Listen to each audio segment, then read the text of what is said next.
This is going to be a fantastic conference. I've looked at the workshops and the sessions. You're going to have an amazing weekend.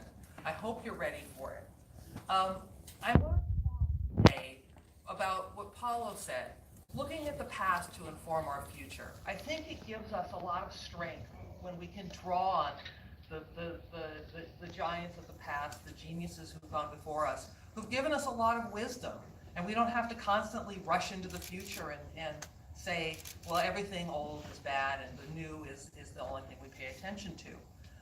Just to introduce myself, because a lot of you know me in one way, but I originally started as an electrical engineer. I worked on the GPS satellite navigation. My first job was in aerospace. And this was when it was a research project, something that we didn't even know would work. In fact, that's what they told us when I showed up for work. They said, the math is just the theory, the receivers we have today aren't fast enough, the software isn't written, the computers we're going to write the software for don't exist yet either, but we're going to do it anyway. And thank goodness for the blind optimism of youth, because I went, great, instead of running for the hills.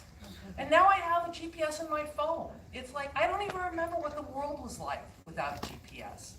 And after that job, I went and became a programmer in the software industry. I worked on consumer games, I worked on video games, I became a producer and an executive producer.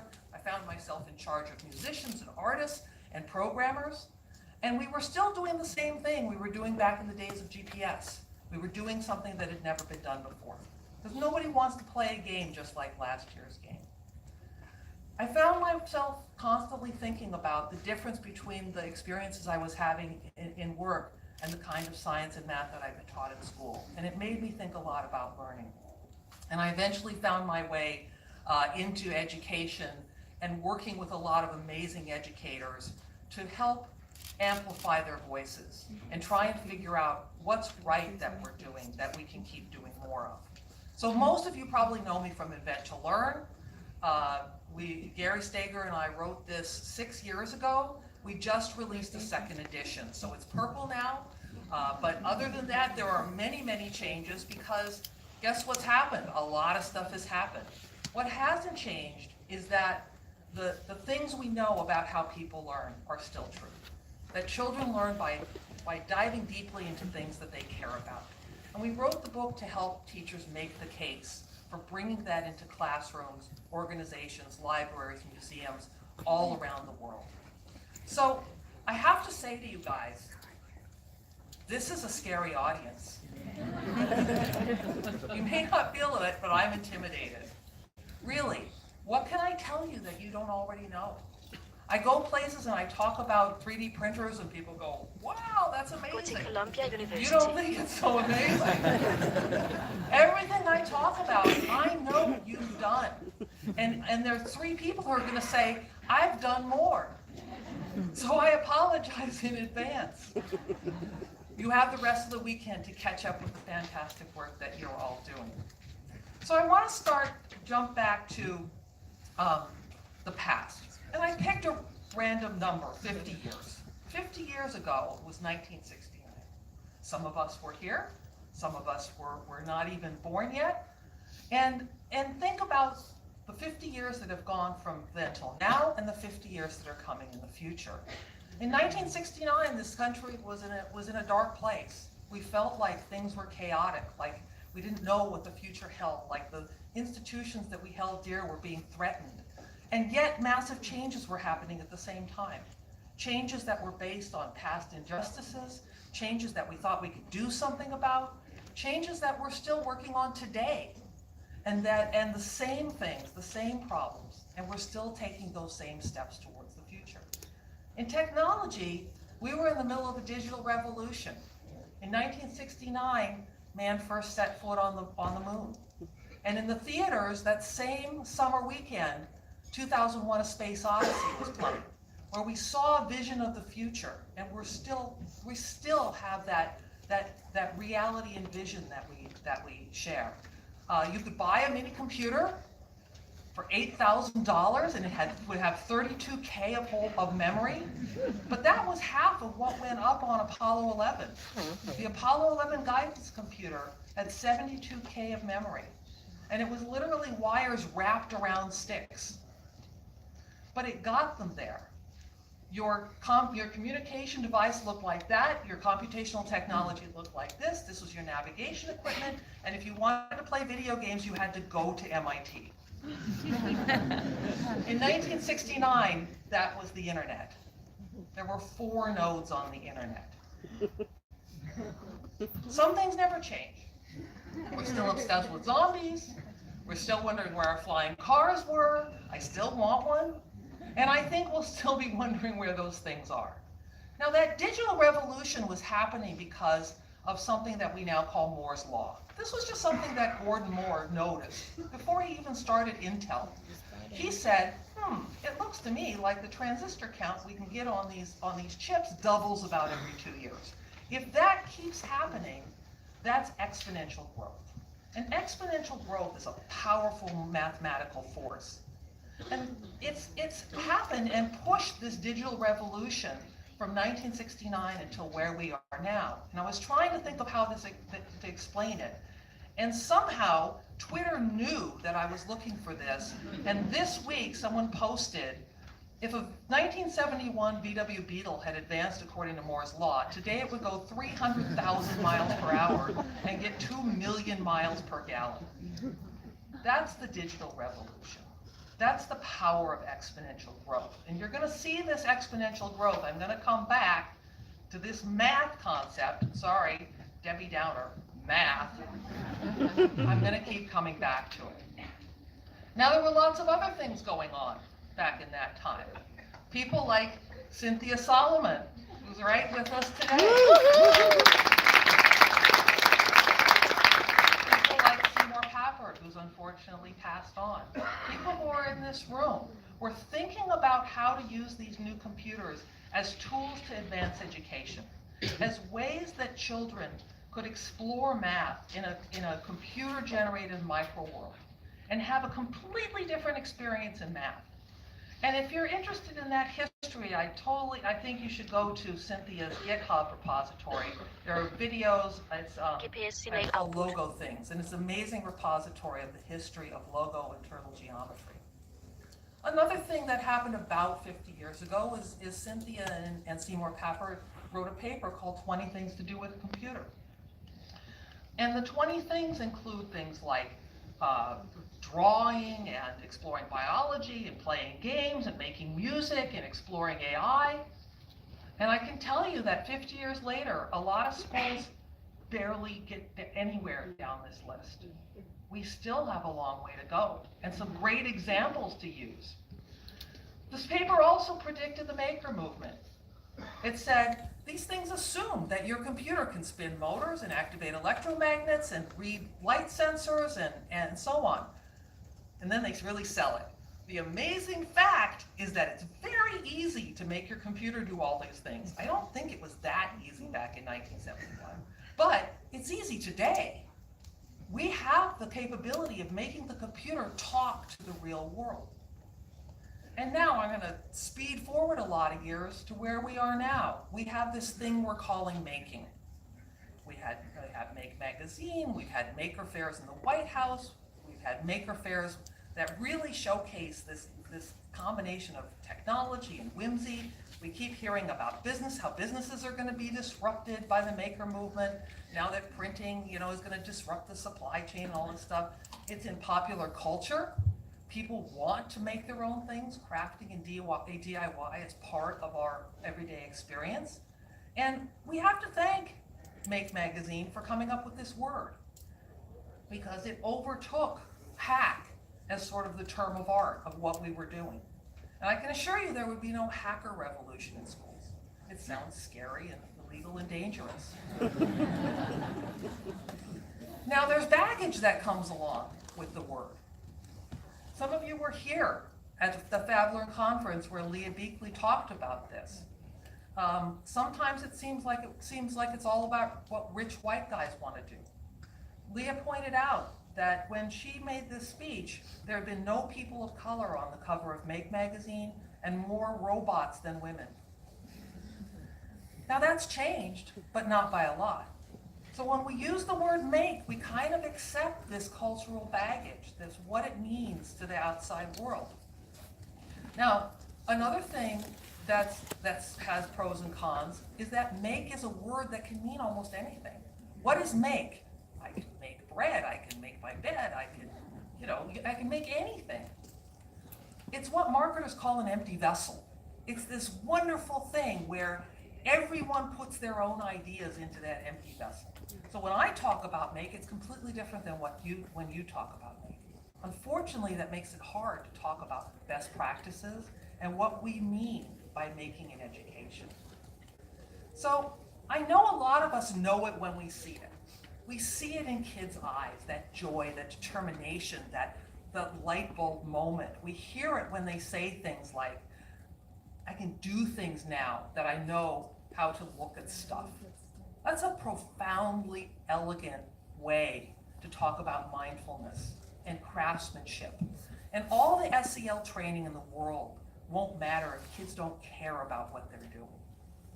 And we know it's in the world. We know it's coming. There's been a 3D printer on the space station for 3 years. Why? Because you don't want to lug a bunch of tools up into space if you don't have to. You can make the ones you need. And if you have a Houston, we have a problem moment, you make the new one just by going like that. But that would be a really boring movie, but it's a much better outcome for the astronauts. We know that lots more is coming. We know that people are working on building self-replicating spacecraft where these little parts make bigger parts that make bigger parts that make factories that make more little parts that, and on and on. We know that we can give kids the power to ask questions that have never been asked before. Like, if an opposable thumb is so great, what could we do if we had two? And it's not just a thinking question. It's a real thing. This is a real thing that you can share with the world, this global hive mind that wants to help, that wants to make the world a better place and think about fun things and fix them and make them better. We see it when kids sign up to make the world a better place by joining groups that make prosthetics for people who need them, or making something for someone that they know, or their community, or the whole world. I think we know that these ethics come from empathy. It starts with thinking that you yourself can change the world. And we can give kids the opportunity to do this. Just in the last few years, we've seen an incredible change in what we were able to do. When we first got Arduinos, we were like, oh my God, we can make all these wonderful things and they can spin motors and turn on lights. And well, we've got to sort of fiddle around with this breadboards and electronics and what's a resistor, and it sort of got in the way of the project, and we had to deal with text-based, syntax-heavy, arcane coding languages. But it was still amazing, and we can still do wonderful things with Arduino. Now we're starting to get new microcontrollers that do all these things on board with lights and sensors and motors that just work with software that's much easier to use. Now, we know what's going to happen in the future for the maker movement because of this digital revolution. We know that things will get faster and cheaper or smaller or maybe larger. There'll be new materials for fabrication. There'll be new fabrication techniques. Computing power will increase. Computers will get faster, lower power, better. Software will get better. Design software will get better. But that's not all. We've got a whole new thing coming that we need to be paying attention to. And I know you're paying attention to because I watch all your Twitter feeds. Nicholas Negroponte said a few years ago, and he's someone who's predicted everything for the last 50 years, that biotech is the new digital. He was talking about the programming behavior in biology, this capacity of cells to act like computers, to do mathematics, to hold data. And we need this because of Moore's law might be running out. People keep predicting that we're at the end of Moore's law, and there's always something that sort of rescues it. But we may really hit a limit of shoving electrons down little silicon channels. There may come a time when we're at the end. And yet, the global need for data exponential curve. We're not backing away from this revolution. So what's coming to the rescue? Biocomputers. We're using the molecular motors of the cell that have been optimized by 1 billion years of evolution to be highly efficient nanomachines. And that's a theme that we can look for the future, is once we've figured out how to do things digitally, we can look to nature to see how to optimize it, to make it more energy efficient, to make it work better. And people think that this is the new Moore's law, the Carlson curve, that predicts it's the biotechnology equivalent of Moore's law based on the cost to sequence of the human genome. Now it looks semi-linear, but that's because it's plotted on a logarithmic scale.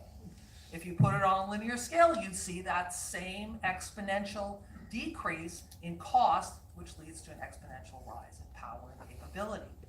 So I think what we're seeing is a place where we have had this cyber-physical revolution, and we're still in it. We're going into a cyber-biological revolution. And just like back in the 60s, when people looked at these big computers and went, no one's ever going to need that in their house. I'm never going to have one on my desk. And now everyone carries one around in their pocket.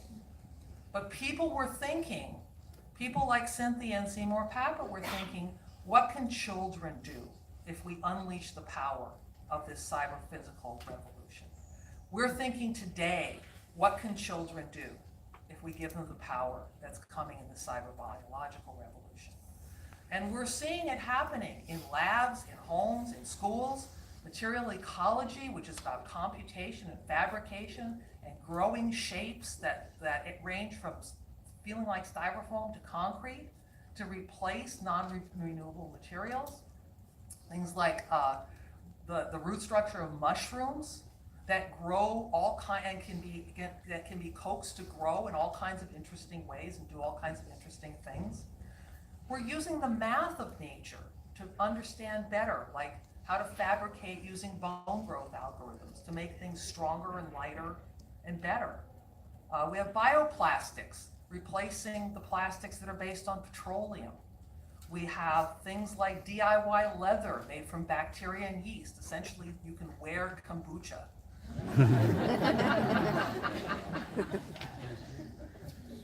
Textiles are the second most polluting industry in the world. Dyes, the high heat needed destroys ecosystems. People are working on biosynthesized dyes. Essentially, it's a fermentation process. So we're doing a lot of cooking in the future. And I think that's part of making. We're going to see that more and more of this come into the everyday world. People are going to get used to seeing things like this is a Guatemalan designer, Elena Amato, who creates sustainable cosmetics packaging from bacteria, from sheets of bacteria. And we're seeing another parallel with the early computer movement, with the early maker movement, where people said, I want to do this myself. I want to do biology on my own. I'm not going to wait for a government grant or an institution to tell me how to make things or grow things. We're going to get together and use the power of the internet to do things ourselves. People who have diabetes are asking, why is diabetes research being driven by pharmaceutical companies? We want to do it ourselves, and we can. That's what's coming. Now, what's happening right now is lots of people all over the world are translating this to bring it into schools so kids have access to these powerful ideas.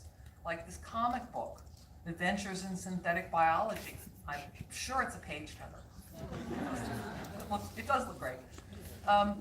Yasmin Kafai is working on the kind of lab equipment you need to do this biomaking in schools, and developing the curriculum along with the ethics that has to go along with us tinkering with genetics and biology.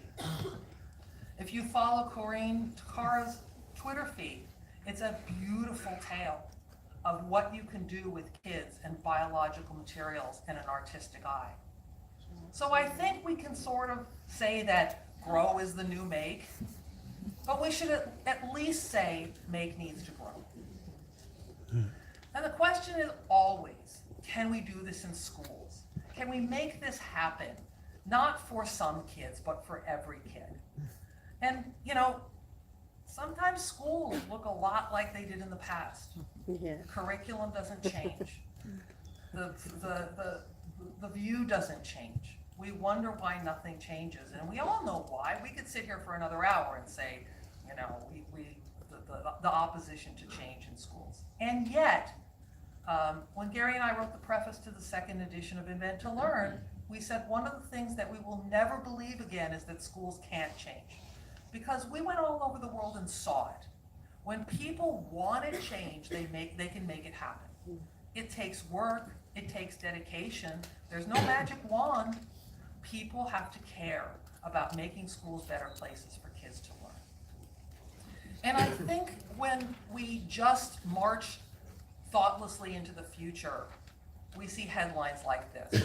Why Hoboken is throwing away all of its student laptops. And Hoboken is a city right across the river. Why is Hoboken throwing away all its student laptops? Because they went shopping. They didn't think about what was going to change. And then one day they looked up and they went, nothing changed. Surprise. Well, I said, well, the laptops didn't fix education, let's get rid of them. And what I think a lot of us worry about is the headline in a few years will say, why is Hoboken throwing away all its 3D printers? Because 3D printers didn't change education. Well, we know 3D printers aren't going to change education. Let's save everybody a lot of money and say that over and over again. It's what you do with them. It's what you let students do. It's how you support students in getting to these big, powerful ideas that are accessible when you have powerful tools, powerful technology, powerful design software, that they can make the things that are meaningful to them. What I use, now I get sent all kinds of stuff all the time. This is going to change education. This app, this tool, this whatever, this website. And I always think about what I think about learning. Does it match what I think about learning? So this is kind of my criteria. This is my manifesto. If things don't match up with this, I don't even think about them anymore. It saves me a lot of time. I think that learning occurs when a new experience makes connections to existing knowledge, that learning can't be delivered to the learner, and that the best way to ensure understanding inside your head is through active construction of shareable things outside your head. Now, I didn't make this up. I stole it from really smart people. The first two are the Piagetian idea that knowledge is a consequence of experience. That kids, when they do things, they make new connections based on the experiences and the knowledge that they already have. And that's what we mean by learning. And the third one is Seymour Papert's idea of constructionism. That when we make things, physical things, code, poems, things that are meaningful to us, and share them with people that are meaningful to us, people we care about, people who care about us, it helps cement that knowledge in place. And when we do all of those things together, learning happens. Now, that gives me something to stand on when I have to evaluate things. It also gives me something to say, because I think we have to be louder. We all have to say what we believe about learning. Because when we don't, other people say stupid things. Seriously stupid things. We haven't even gotten to the stupid part. The headline says, teachers across the country should deliver the same lessons at the same time, says Superhead. This is a very important position in the UK. It sounds semi-reasonable. You don't want chaos. You kind of want to know what's going on in the classroom. But then she says the really stupid thing. This is the last line of this article. Uniformity unleashes creativity, Dame Sally said. Oh, there's a great meme. That's easy to say and incredibly stupid. But she says this loud and proud. It's outrageous that she gets away with stuff like this. And you know this happens every day. In every city around the world, people say incredibly stupid things about how to make schools better for children, how to fix education. And yet, we don't say it loud enough. We've got to be louder. We've got to be as outrageous as the people who are saying stupid things. And look, educators are the nicest people I know.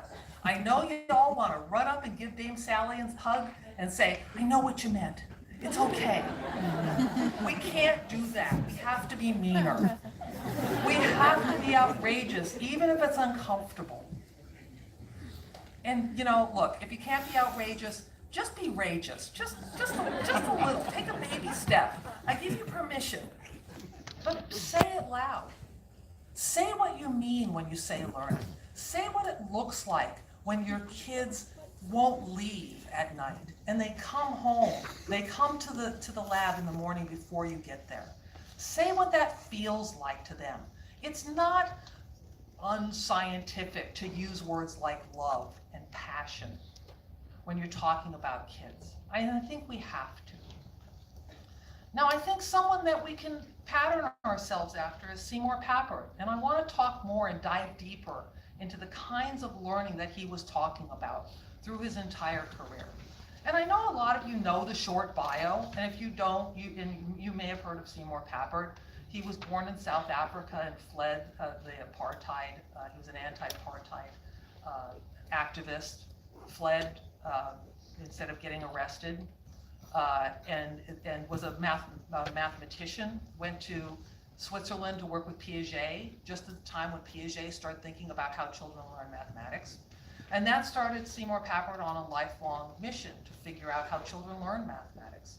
He went to MIT, worked with Marvin Minsky on artificial intelligence, was one of the co-founders of the MIT Media Lab, invented the Logo programming language along with other people, and gave us the word constructionism.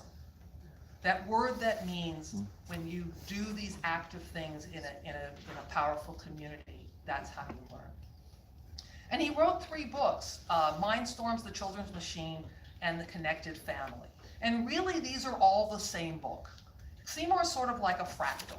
No matter how deep you go, no matter how big you go, you get the same message over and over again. Mindstorms was the book that I read when I was starting to work in educational software.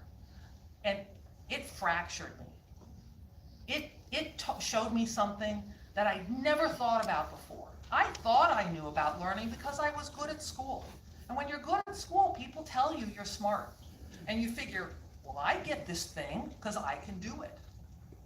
And then it rebuilds you. The things in Mindstorms that say how learning can happen if you have these powerful computational objects. Children can learn mathematics in different ways. So I want to take this idea of the fractal and pick apart one paragraph out of Mindstorms. Just a couple sentences at a time. In this paragraph he says, nothing is more natural than for most people, it's natural to think that advanced ideas in mathematics should be inaccessible to children. And in this section he happens to be talking about differential and the idea of circles, how powerful those ideas are. And so he's saying, most people just write this off. But what he learned from Piaget is to try and find connections between the world of children and these powerful ideas. But finding these connections didn't mean some sort of clever pedagogy. We weren't just trying to trick kids into learning these powerful things.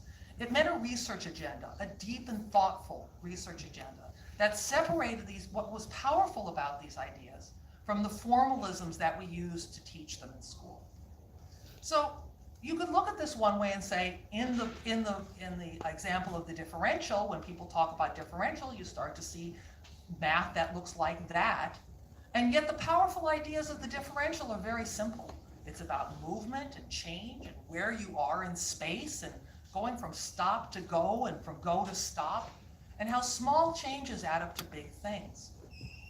And I'm not suggesting that inaccessible formalisms only exist in higher mathematics. They exist in almost all of the math we teach children. We stuff children full of abstract concepts and representations of things that they don't yet understand. And then when they don't understand it, we push it on them more, or make up silly things to help them learn. Like when you learn to divide fractions, we all ask the children to chant in unison. Ours is not to wonder why, say it with me, just invert and multiply. And there you go, you've been learned. Now, why are we teaching children to divide fractions? That's a whole other topic, because it's a problem for a lot of people. I'm so glad you're laughing. I was worried about a math joke. It's just a joke. But it's not just a joke.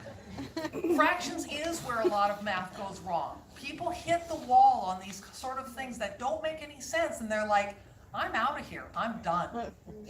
Math will never make sense. It just gets more complicated, it just gets more weird and disconnected from my life. And I had to take the screenshot with the ad for the bad math worksheets at the top of the page. Because this perfectly illustrates what I'm talking about. We are addicted to bad math. We can't give it up. Why?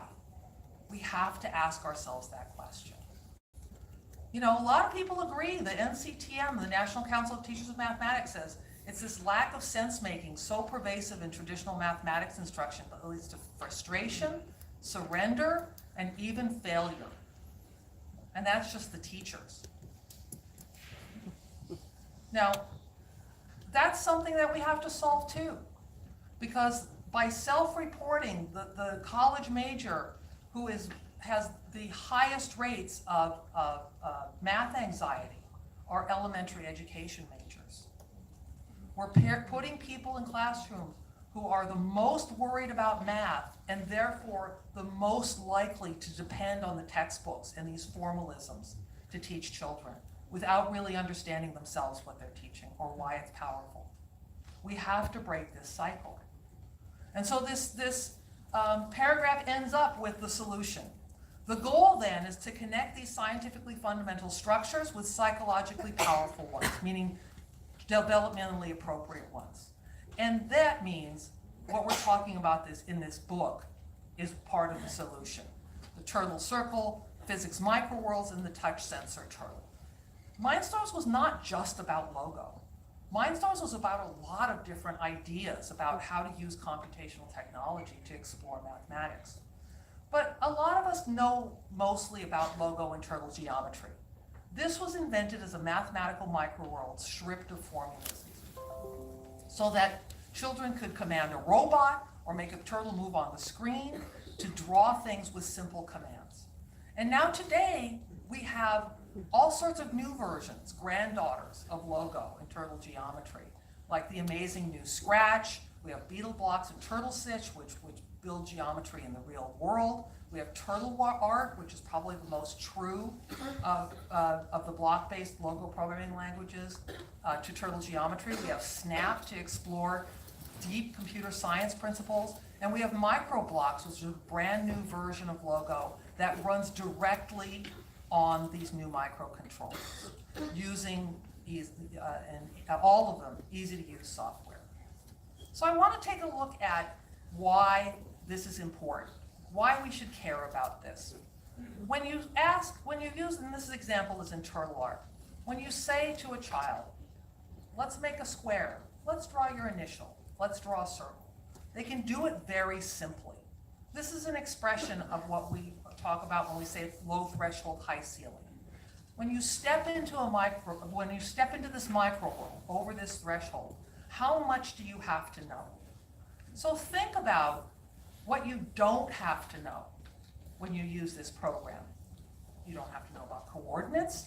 You don't have to talk about units or angles or loops that might come later, or measurements. All these formal ways that we try and shovel mathematics into children. You don't have to talk about it until you get to that point when you need to talk about it. It's also body syntonic. How do you control a turtle? You tell it what to do. How do you tell it what to do? It's the same way you move in the world. If you want to go forward, you tell the turtle to go forward. If you want to turn, you tell the turtle to turn. This means that you're teaching the turtle to do something that you yourself can do.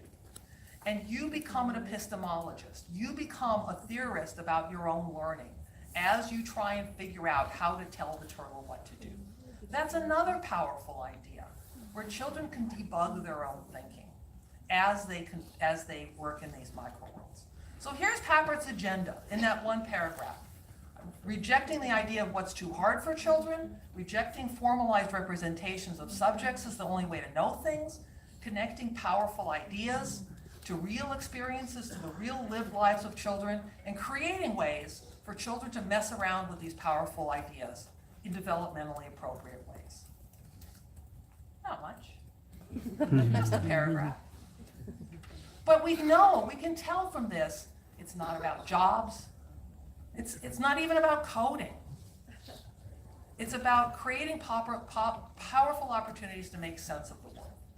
And when we can make sense of our own world, we can make the world a better place. I'm going to play a short clip about a project called Making Sense that's going on in Europe right now.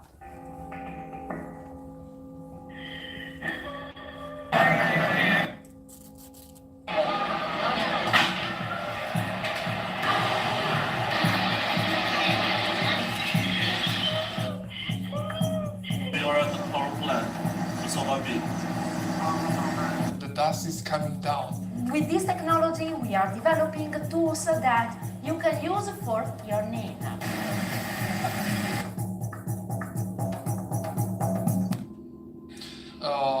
Breathing health, problem like cancer. Yeah, cancer. Do you have a lot of people with cancer? Yes. What does it mean? This means people meeting every week in our place, basically looking at an issue that they proposals that they had on their neighborhood. And so we're teaching them how they can use sensors to monitor the noise, how they can make the sensors, how they can look at the data, towards basically using data, using sensors, using technology to create awareness about a local problem that might happen on a city.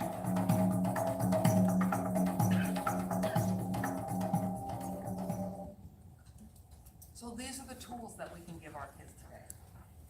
And I think this is part of our charge. And I took another paragraph from Mindstorms. Because in Mindstorms, he talks about describing one example of a constructed computational object to think with, the turtle. But he says, it's not just the turtle. The turtle is not the fix for education. It's a model. It's a model for other objects yet to be invented. Objects that have cultural presence, embedded knowledge, and the possibility for personal identification. So here's our job. We need to keep working.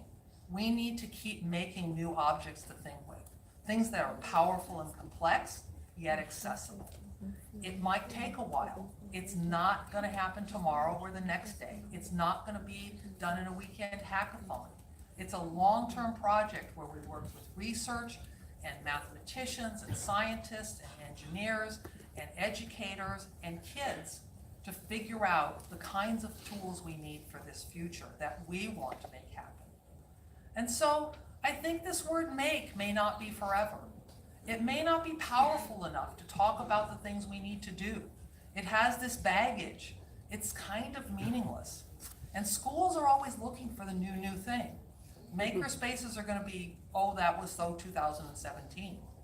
Now, I'm not saying we chase the buzz. I'm not saying we make up a new word so we can hype it up and be popular again. What I'm saying is schools are going to start doing new things, and they're going to start doing them in two ways. They're going to use AI to either deliver the next multiple choice question to students or to give it to students to build artificial intelligence projects and models that are powerful in their world. They're going to use AR to make frogs pop out of worksheets, or we're going to give kids the tools to use AR and VR in powerful ways. And I think that Paulo says in the foreword to Meaningful Making 2 that make is not a pedagogy or a mindset, it's a brand. Make may be our first summer crush. And we need to keep looking for that lifelong love. And I know words don't fix everything. You like that? I got a big laugh. Right. I was going to use a picture from Greece, but I thought, okay, no, I got too many slides. I think that we do have to think about the words that we use. And I use making all the time. When you want to communicate with people, you want to say things that they can quickly understand. But then I keep talking. Then I keep saying what I really mean, what it really looks like. So I'm not satisfied with make. Constructionism may be the right word. I love that word because it's got construction in it. Maybe we can spread this word. Maybe there's a new word. Maybe that's something we need to figure out. But this is a perfect time to do it. This is an amazing time in history where all of this stuff is coming together. These powerful ideas, these powerful technologies, the ability, the mission that people like you are carrying forward to make schools better places for children. And I think that FabLearn can go beyond an exponential growth path. Constructionism, making, whatever we call it. But you know, the question is, what are we counting here? Because we're not counting silicon chips or genetic costs or something. We're not counting things, we're counting people. Because this is a revolution that's going to depend on people. So the question is who is the next dot? Who is the next dot in that exponential curve? Because to fulfill this mathematical mission, we have to double and double and double and double. So who is the next dot? I know you know the answer. You know what I'm going to say. It's you. And you. And you. And you. And you. And all the people you know. And all the kids you work with. And all the parents you talk to every day. We need to convince them that this is the right thing to do. And it can't just be some kids. It can't just be the ones who are going to get the good STEM jobs or the ones who are interested in coding. It has to be everyone. Even the ones who learn different from us, who look different from us, who go to schools and live in cities and farms and towns that are very different from where we live. We have to figure out how to create the sustainability through massive inclusion. I believe it's the only way for this to really make an impact long-term on education. Now, I think we have help. I think we have some exponential growth that we can start to count on, namely kid power. The number of kids using Scratch doubles every 2 years, has for the last 10 years. That's exponential growth. We can keep that up. Things like the new Scratch are going to invite more people into the community. And what those kids do when they grow up is grow up with an expectation charge of what computers do. That if they want something to happen on a computer, they can make it happen. The number of Fab Labs has doubled every year for the past 10 years. Look at that curve. We see it again. Every time I give this presentation, I have to change the number of Fab Labs. It was 1,300 a few months ago, now it's 1,600. It'll be 1,800 the next month.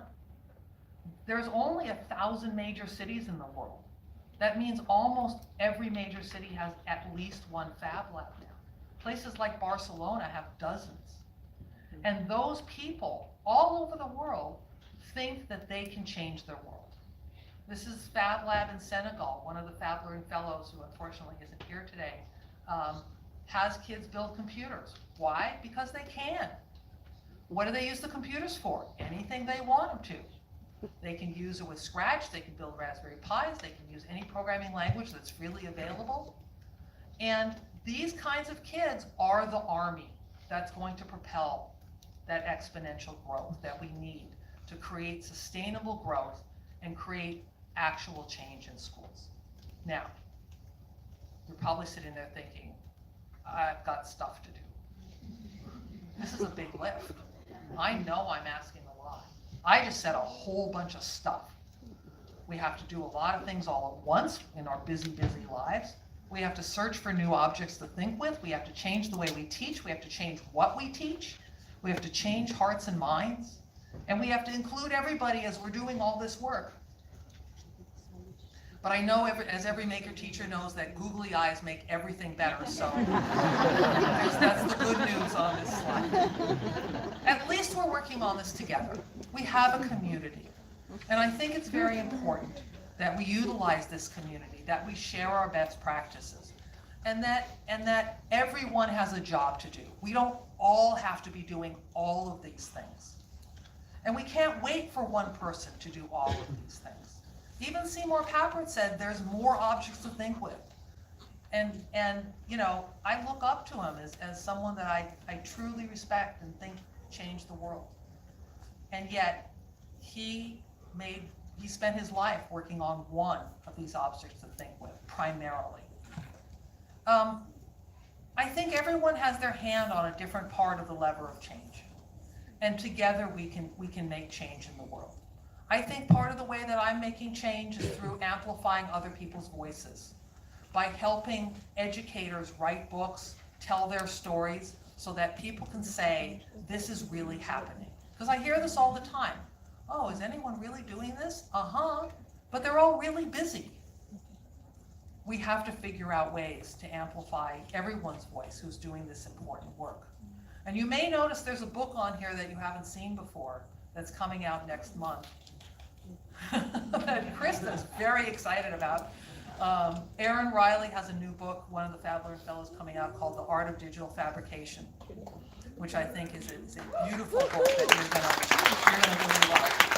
And I hope to continue this, is to have more books written by people who are doing the things that we're talking about, so that other people can understand what it really looks like. I also, Gary Staker and I run professional development, where we try and walk the talk of what education looks like without the constraints that we sort of take for granted in school. Constructing Modern Knowledge, please come. It's this summer. This is our 12th year. We were there before making was cool. We'll be there after making is cool. And we do things in ways that surprise the people who show up every year, who don't think that they have good ideas, and walk out feeling like there's nothing but good ideas in the world. And if you'd like to know about these things, you don't have to write down all the URLs. Please send an email to friend@inventtolearn.com. Well, you'll be on our newsletter list. You'll get announcements of the book, professional development, and things that Gary and I think are important in the world of making the world a better place for kids to learn.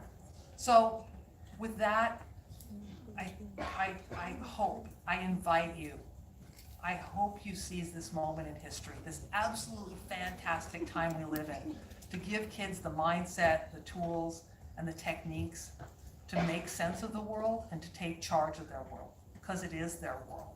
And these are students from Susan Klimczak's Fab Oh my Lab. God, they're twice as old. I know. But look at their faces. This is their world.